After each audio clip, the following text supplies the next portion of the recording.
So we have read about the drain of wealth from India by Britain. We have read about all kinds of drain of wealth by one country and the other country. We have read about Marxist theory of how the advanced countries, or the industrially advanced capitalist countries, how they drain the resources, natural resources, and their wealth to their own countries. Now, let us look at how China is draining the wealth of the entire world. तो जिस China को कभी third world country, कभी poor country माना जाता था 1950-60 तक, कैसे आज वो चाइना पूरी दुनिया का वेल्थ कैसे खींच के चाइना में लेके जा रहा है, और कोई भी अनफेयर मीन्स से नहीं, कोई मिलिट्री फोर्स से नहीं, कोई नेवल फोर्स से नहीं, जो भी वर्ल्ड ट्रेड के, इंटरनेशनल ट्रेड के जो लॉज हैं, कन्वेंशंस हैं, बस उन्हीं लॉज और कन्वेंशन के अंदर ऐसा करता है। कोई लूट नहीं, कोई फ्रॉड नहीं, कोई अनफेयर मीन्स नहीं। जो भी रूल्स हैं WTO के अंदर, जितने मल्टीलैटरल ट्रेड रिजीम्स हैं और उनके जो रूल्स हैं, उनके अंदर ही कैसे एक देश अपनी मैन्युफैक्चरिंग कैपेसिटी को इस जाइगेंटिक लेवियाथन लेवल तक ले जा सकता है और फिर पूरी दुनिया को अपना सामान बेच करके वहाँ से अपना ट्रेड सरप्लस ले आ सकता है। वी कैंट बिलीव, ये हमें इनबिलीवेबल है। If you look at the datas, then China is earning per annum हर साल तो केवल वो ट्रेड सरप्लस से लगभग $1.5 ट्रिलियन अर्न करता है। मतलब जितना बहुत सारे देशों की GDP नहीं है, उससे ज़्यादा चाइना सिर्फ ट्रेड सरप्लस $1.5 ट्रिलियन का ट्रेड सरप्लस, $1.5 ट्रिलियन मतलब $1500 बिलियन, $1500 बिलियन का ट्रेड सरप्लस केवल अर्न करता है। और ये ट्रेड सरप्लस वो हर जगह से आता है जो अपने आप को इंडस्ट्रियलाइज्ड और डेवलप्ड और एडवांस्ड कहते हैं, मसलन कि यूरोपियन यूनियन, मसलन कि अमेरिका और आसियान और इंडिया, इन सभी देशों से चाइना सिर्फ और सिर्फ ट्रेड सरप्लस ले आता है, कोई ट्रेड डेफिसिट नहीं। दुनिया में सिर्फ 3-4 देश है, जिसमें एक ताइवान है जो कि चाइना का ही पार्ट है, और एक ऑस्ट्रेलिया है। बस इन्हीं के थ्रू चाइना को ट्रेड डेफिसिट है। बाकी सभी दुनिया के जितने देश और देशों के जो रीजन है, जैसे यूरोपियन यूनियन है, आसियान है, USA, इंडिया, इन सब से चाइना को कितना ट्रेड सरप्लस है, ये डेटा हम देखेंगे।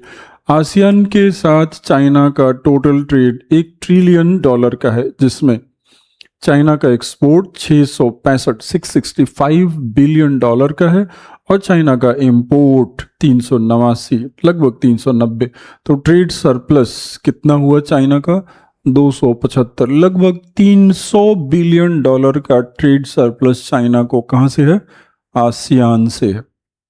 दूसरा, यूरोपियन यूनियन, टोटल ट्रेड है $828 बिलियन का, उसमें चाइना का एक्सपोर्ट है $560 बिलियन का और चाइना का इंपोर्ट है $270 बिलियन का। तो चाइना का ट्रेड सरप्लस कितने का हुआ?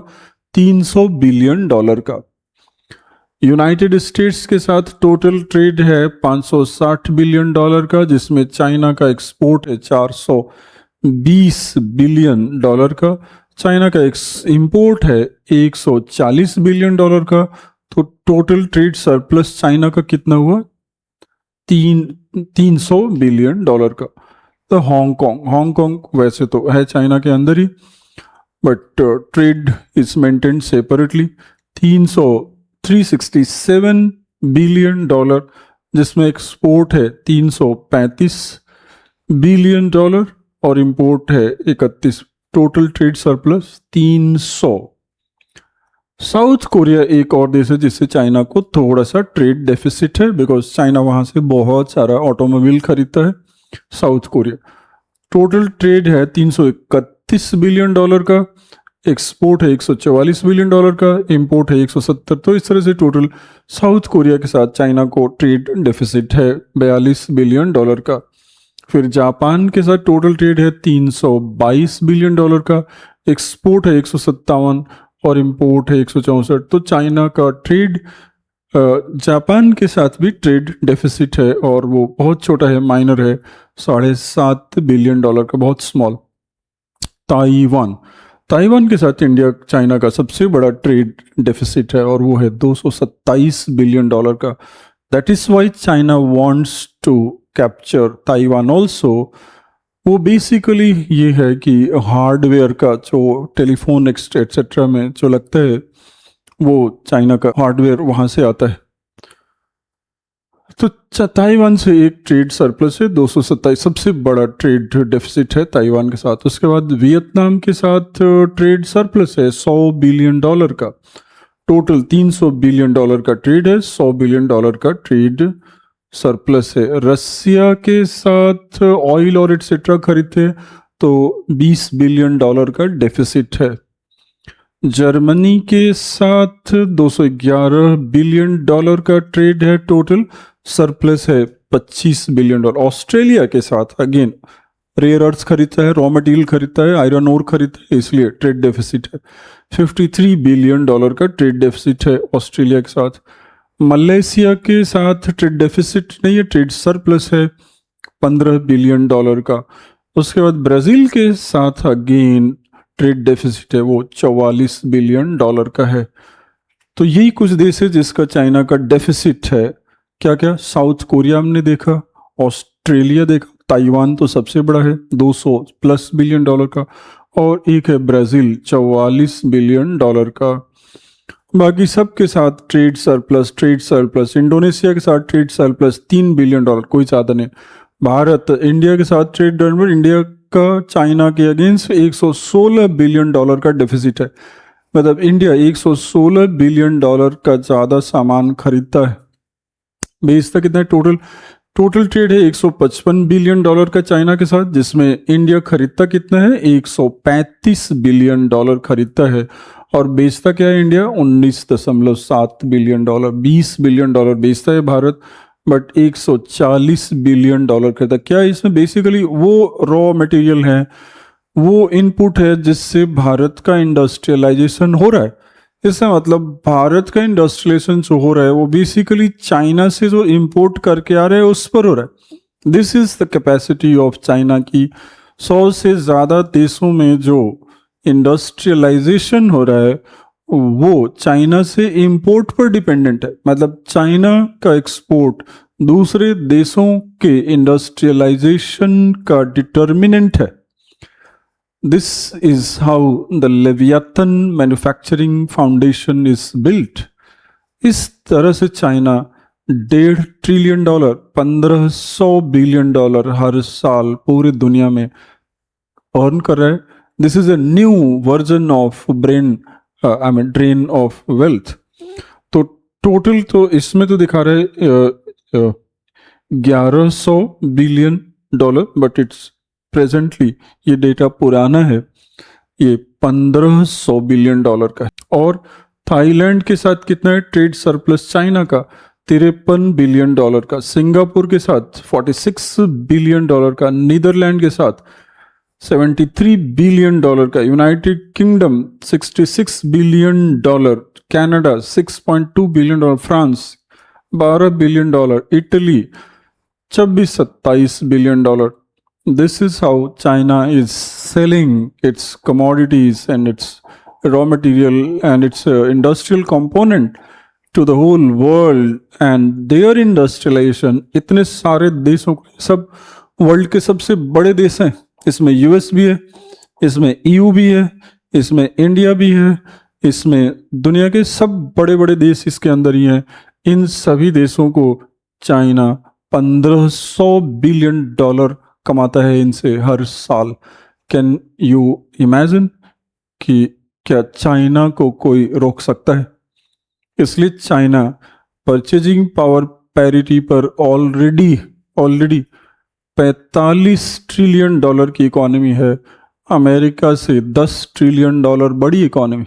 इट डजेंट मैटर कि some people bring some videos from China's hinterland and they try to show कि देखो चाइना में भी गरीबी है, पॉवर्टी है। Doesn't matter. इतना बड़ा देश है, 140 करोड़ लोगों का देश है, तो नेचुरली कुछ रीजन्स, कुछ एरिया में गरीबी हो सकती है, बैकवर्डनेस हो सकता है, but look at its capacity, it's state capacity. इस राज्य की क्या कैपेसिटी, पूरी दुनिया को चलाने की कैपेसिटी रखता है। इसलिए अकेले अपनी तरह से दुनिया बनाता है। BRI हो या दुनिया में पोर्ट्स बनाना हो, या लैटिन अमेरिका को तो चाइना ने लगभग खरीद के रखा है एक तरह से। लैटिन अमेरिका जैसे 12 सॉवरन कंट्रीज हैं, उसमें उनका नाम एक ग्रुप के फॉर्म में नहीं दिया हुआ है, बट यूनाइटेड स्टेट्स EU का कोई लगभग नेग्लिजिबल ट्रेड है लैटिन अमेरिका के साथ, और चाइना का अकेले $500 बिलियन का ट्रेड है, जिसमें $200 बिलियन का ट्रेड सरप्लस है लैटिन अमेरिका के साथ। वैसे ही अफ्रीका के साथ, if we take Africa as a continent जिसमें 54 कंट्रीज, तो चाइना का उसके साथ अगेन $400 बिलियन का बायलैटरल ट्रेड है AU, अफ्रीकन यूनियन और चाइना के बीच में, जिसमें $100 बिलियन से ज़्यादा का ट्रेड सरप्लस अफ्रीका के साथ। तो पूरी दुनिया से वेल्थ ले कौन आ रहा है अपने घर में? चाइना है। अमेरिका हो, अफ्रीका हो, लैटिन अमेरिका हो, एशिया हो, ऑस्ट्रेलिया हो, पूरी दुनिया से जो वेल्थ उठा के ले आ रहे हैं अपने देश में, वो कौन है? चाइना है। हो सकता है कि चाइना के अंदर कुछ रीजन्स में बैकवर्डनेस है, बट उससे उस राज्य की, चाइनीज स्टेट की जो कैपेसिटी है वो कम नहीं हो जाती, और उस कैपेसिटी से चाइना पूरी दुनिया के सामने जो चाहे वो मनवा सकता है। और अगर जो नहीं मानेंगे तो China will make its own rule, make its own world order, and that's why China is rewriting the history and the world order the way United States used to write the world order during that period. Which period? 1945, जो second world war के बाद का जो period है, उसमें सारा rule कौन बना रहा था? यूनाइटेड स्टेट्स बना रहा। क्यों? क्योंकि फर्स्ट वर्ल्ड वॉर और सेकेंड वर्ल्ड वॉर दोनों से जो यूरोप को डैमेज हुआ था और अमेरिका का जो बेनिफिट हुआ था, फाइनेंशियल बेनिफिट, अमेरिका ने उन सभी को लोन दिया था। उस लोन पर, और जो हथियार बेचा था, उस हथियार से जो अमेरिका को बेनिफिट हुआ था, उससे इतना वेल्थ जनरेट किया अमेरिका ने कि वो रूल मेकर बन गया। तो वेल्थ अल्टीमेटली कहाँ जाता है? Wealth makes you the rule maker, and when you are the rule maker then you are the ruler. Who is the ruler? Ruler पहले डिसाइड नहीं होता है, रूल मेकर पहले डिसाइड होता है। जो पहले रूल मेकिंग करता है वो फिर रूलर बनता है। So who is on the verge of becoming the next ruler of the world? जो पूरी दुनिया से हर साल $1500 बिलियन कमा के लेके जा रहा है, वो रूल मेकर होगा, या जो प्रोटेस्ट कर रहे हैं, कॉकरोच कर रहे हैं, आपस में कॉकरोचिज्म कर रहे हैं, ये बनाएंगे? भारत का जो कंडीशन है वो पैथेटिक है when we compare it with China. क्यों पैथेटिक है? It's only because in India, due to democracy, अलग अलग पार्टी ने भारत को अलग अलग टाइम पर लूटा। तो Bharat has been looted by parties in India. In China, they preferred one single party system, और वो सिंगल पार्टी सिस्टम को कुछ भी लूटा नहीं था। जो भी करना था सिर्फ चाइना के लिए करना था। और यहाँ पर 70 पार्टी, 80 पार्टी ने मिल करके बारी बारी से लूटा, और आगे अभी और 500 साल तक लूटने का प्लान है। गरज के बोलते हैं लोग कि अगले 500 साल तक हमारा राज रहेगा। हमारा राज रहेगा का मतलब भारत को अंदर से ही लूटने वाले फोर्सेस यहीं पर है। So this is how India is so pathetic on the data seats, the fact seats. तो भारत के अंदर चाहे जो भी इमेज बना ले कि इंडिया में ये है वो है, बट हालत ये है कि हमारा हर जगह ट्रेड डेफिसिट। सिर्फ 2-3 ऐसे देश है जहां पर इंडिया को ट्रेड का सरप्लस है। जैसे अमेरिका से थोड़ा सा ट्रेड सरप्लस था, बाकी सभी देशों से इंडिया का ट्रेड डेफिसिट, मतलब सामान खरीदते हैं। क्यों खरीदते हैं? क्योंकि यहाँ पर प्रोड्यूस नहीं कर सकते। क्यों नहीं कर सकते? क्योंकि यहाँ के लोगों को प्रोड्यूस नहीं करना है, यहाँ के लोगों को सीधे सीधे सरकारी नौकरी में लूटने में जाना है, प्रोडक्शन नहीं करना है। कोई प्रोडक्शन नहीं। प्रोडक्शन कैसे होता है? कल्चर होता है। You have to build a culture of production. आप प्रोडक्शन का एक कल्चर, लेकिन प्रोडक्शन का कल्चर तो तब बनेगा जब कोई डिवोटेड और डेडिकेटेड पार्टी हो। यहाँ तो अलग अलग पार्टी लाइन में लगी हुई हैं, कब मेरा नंबर आएगा, इसको पहले हटाओ, मेरा नंबर आए। तो एक 5 साल के लिए एक टाइम मिलेगा, उसमें वो प्रोडक्शन का कल्चर बिल्ड करेंगे या लूटेंगे, ताकि 5 साल बाद अगर सरकार से बाहर चले जाएं तो कम से कम इतना पैसा हो कि 5 साल अपोजिशन में सरवाइव कर सके, ताकि फिर 5 साल बाद वापस आ सके, फिर लूटे, फिर 5 साल अपोजिशन में सरवाइव कर सके, फिर लूटे, फिर 5 साल सरवाइव कर सके अपोजिशन में। तो यहाँ तो 70-80 पार्टी लाइन में लगी हुई हैं लूटने के। तो यहाँ पर प्रोडक्शन का कल्चर तो हो नहीं सकता, यहाँ प्रोडक्शन कल्चर नहीं हो सकता। तो इसलिए हम सभी देशों से ट्रेड डेफिसिट में है और इतना स्लो है। अभी तो लास्ट 10 ईयर्स में भारत ने वो अचीव किया जो लास्ट 70 साल में कभी नहीं हो सका था। तो लास्ट 10 ईयर्स में होने के बाद ये कंडीशन है। अगर लास्ट 10 ईयर्स को छोड़ दे तो भारत तो अपने लोगों को, अपना दुनिया को मुंह दिखाने लायक भी नहीं है। बट जो ये लास्ट 10 ईयर्स में हुआ है ये भी छोटा है, इससे भी ज़्यादा करने की ज़रूरत है। तो प्रोडक्शन का कल्चर सरकार को बनाना होता है, लेकिन सरकार वो तभी कर सकती है जब वो कमिटेड सरकार हो, वो लॉन्ग टर्म तक रहने वाली सरकार हो। जब 5-5 साल में लूटने वाली सरकारें आएंगी तो वो कैसे एक प्रोडक्शन का कल्चर बना सकती हैं? तो भारत में अगर ये ट्रेड सरप्लस नहीं है तो उसका मेन रीज़न है कि यहाँ की सरकारों को प्रोडक्शन कल्चर बनाने से कोई मतलब नहीं है। वो सिर्फ 5 साल इसलिए आई हैं ताकि वो लूट करके नेक्स्ट 5 साल के लिए सरवाइव कर सकें। And that's why we are so pathetic inside and also outside. And that's why अगर हमारी थोड़ी भी अचीवमेंट होती है तो उसको हम बहुत बढ़ा चढ़ा करके दिखाते हैं, एग्जैगरेट करके। क्यों? क्योंकि हमें अपनी जनता को बताना है। ये 145 करोड़ की अधीर जनता, डिससेटिस्फाइड, अनसेटिस्फाइड जो जनता है, वो कुछ नहीं जानती। वो सिर्फ और सिर्फ ये चाहती है कि हमें सरकारी नौकरी मिल जाए, जबकि सरकारी नौकरी हर साल 2 करोड़ ग्रेजुएट आ रहे हैं सरकारी नौकरी के लिए। कोई भी सरकार इतनी नौकरी क्रिएट नहीं कर सकती। लेकिन अगर प्रोडक्शन का कल्चर होता, इकोसिस्टम होता, लॉजिस्टिक्स होता, एनवायरनमेंट होता, रोड्स होते, वेयर हाउस होते, तो सभी को कोई ना कोई प्रोडक्शन का काम मिल सकता था। और हम तो प्रोडक्शन एंड ट्रेड का कल्चर सरकार का काम होता है, जो तभी पॉसिबल है जब एक लॉन्ग टर्म डेडिकेटेड सरकार हो। That's why in India we are scared and doomed. It's very scary picture in India, क्योंकि किसी भी सरकार के एजेंडा पर culture of production and culture of trade है ही नहीं। ट्रेड बाहर करना, बाहर के लिए हमें अपना फॉरेन पॉलिसी उस तरह का बनाना पड़ता है। तो unless you have a vibrant and competitive foreign policy with all the other countries, you have to visit, your head of government has to visit all the countries, have to request that we want to sell this and this, we want to buy from you this and this.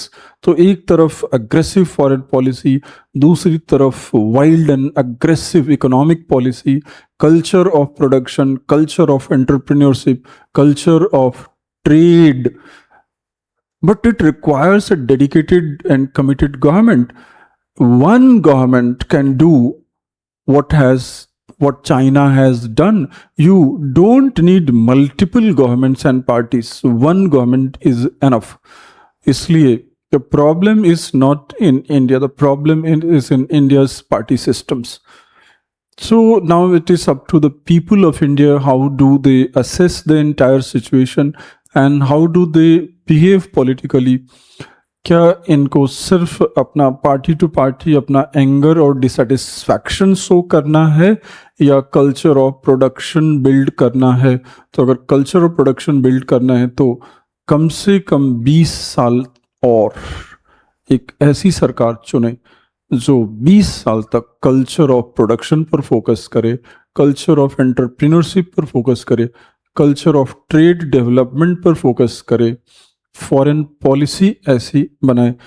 India can also, potential तो है.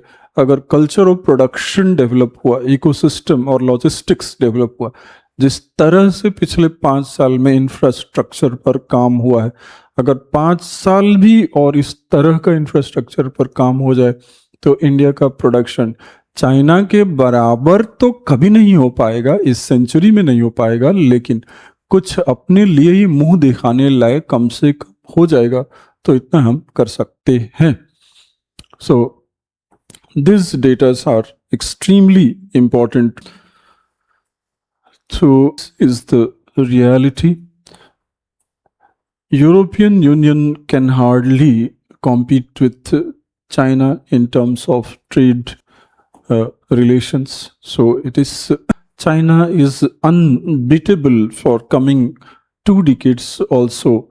तो अब तो China ने जो system build कर दिया है अपना मैन्युफैक्चरिंग का, सिर्फ इसको 10 साल अगर और कंटिन्यू किया तो 10 साल का मतलब ये होगा कि China will have $20 trillion more only from export. तो यू कैन इमेजिन कि 10 साल बाद चाइना की जीडीपी कहाँ जाएगी. आज 45 ट्रिलियन डॉलर है परचेजिंग पावर पैरिटी पर. अगर उसमें $30 ट्रिलियन और ऐड कर दे, $20 trillion from export and $10 trillion from other services and manufacturing. So China is going to be $75 trillion economy on purchasing power. And that has happened all because of one party system. It has happened because of one party system. So one party system is the secret to $75 trillion economy. India too has this option. India को 2 option है, anarchy या $50 trillion economy. India has to choose between $50 trillion economy on the one hand and anarchy and civil war on the other hand. So this is how the knowledge about the world is important to know ourselves. Otherwise, if you are devoid of the knowledge from outside, you are all living in your own foolish land.